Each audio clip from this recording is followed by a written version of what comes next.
Little discretion, I'm going to be talking about alcohol consumption. Imagine a country where 18-year-olds can vote, sign legal contracts, serve on juries, get married, take out thousands of dollars in loans, and enlist in the military. Yet they cannot legally have a glass of champagne on their own wedding. This contradiction raises an important question. If 18-year-olds are trusted with adult responsibilities, why aren't they trusted with adult privileges? Today I will argue that the U.S. drinking age should be lowered from 21 to 18. Lowering the drinking age is not about encouraging alcohol use. It's about creating a safer, more responsible, and more coherent system that aligns rights with responsibilities. The drinking age should be lowered to 18 because it promotes safer drinking habits, aligns the U.S. with global standards, and reduces the harm caused by underground binge drinking. For my first point, lowering the drinking age would promote safer drinking habits through education and supervision. Right now, the 21-year-old drinking age pushes alcohol consumption into unsupervised private spaces like basements, cars, and college dorm rooms, where dangerous behavior is more likely. This is not a theory, it's a documented pattern. According to the National Institute on Alcohol Abuse and Alcoholism, over 1,500 college students die every year from alcohol-related incidents, many linked to binge drinking in unsupervised settings. When young adults are prohibited from drinking legally, they don't stop drinking, they just drink in riskier ways. But we can look to other countries for a better example. In nations like Germany and Australia, where the drinking age is 16 or 18 depending on the type of alcohol, young adults learn to drink gradually and socially, often with family. Studies published in the Journal of Adolescent Health show that countries with lower drinking ages actually have lower rates of dangerous binge drinking among teens than the United States. Why? Because responsibility is taught, not magically gained at age 21. Allowing alcohol at 18 creates opportunities for parents, universities, and communities to guide safe behavior openly, not in secret. My second point, lowering the drinking age aligns the U.S. with global standards and acknowledges adulthood at 18. The United States is one of the only countries in the world with a drinking age as high as 21.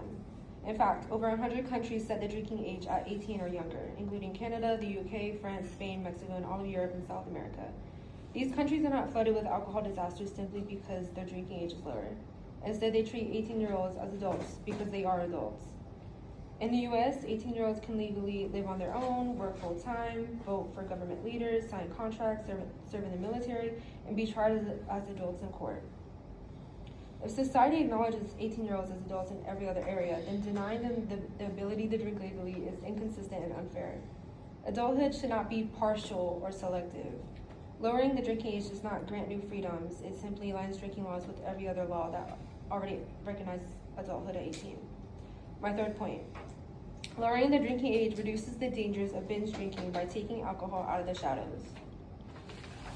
One of the most harmful consequences of the 21-year-old drinking age is pre-gaming, a term used to describe consuming large amounts of alcohol quickly before going somewhere in public.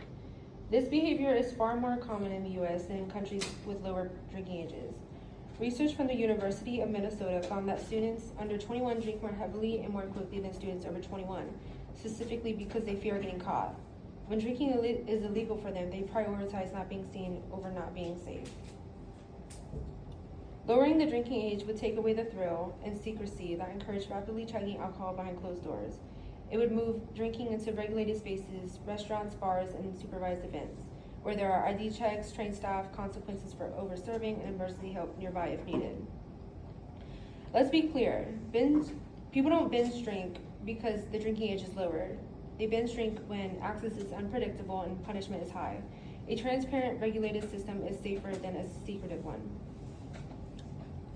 Some argue that raising the drinking age to 21 saved lives by reducing drunk driving deaths. While the number of alcohol-related crashes has gone down since the 1980s, experts point out that many other factors contributed to the decline, including stricter DUI laws, safer car seatbelt enforcement, and public awareness campaigns. Meanwhile, after decades of a 21-year-old drinking age, the U.S. still has some of the biggest rates of binge drinking among young adults compared to Europe. Clearly, the age restriction alone did not solve the problem. If the goal is safety, then education, not prohibition, creates safer habits. Keeping the drinking age at 21 has not stopped young adults from drinking. It has only made drinking more dangerous. Lowering the drinking age to 18 would encourage safer, more moderated drinking habits, align U.S. laws with global standards and our own definition of adulthood, and reduce underground binge drinking and the harms that come with it.